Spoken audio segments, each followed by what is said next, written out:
Hi guys, nag-video po ako ngayon dahil nandito po yung maraming lansones guys.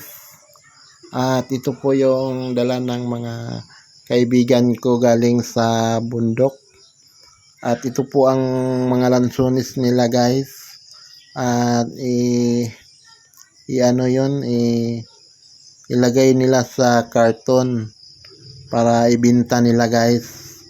Para pag mabenta na, may pera na po sila at pambili ng bigas at saka at ulam.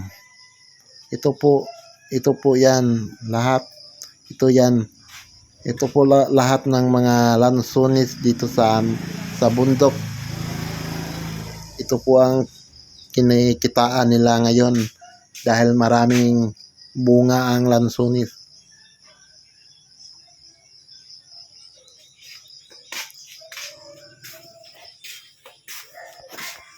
Eto guys, tingnan nyo guys. Nagrepack po sila.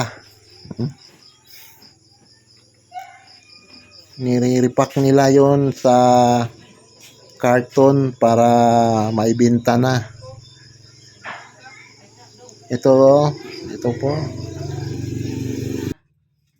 At shout out po sa lahat ng nanood ng video ko. At maraming salamat po sa lahat ng nanood ng video ko mga idol. Sa lahat, shout out po and God bless po sa lahat.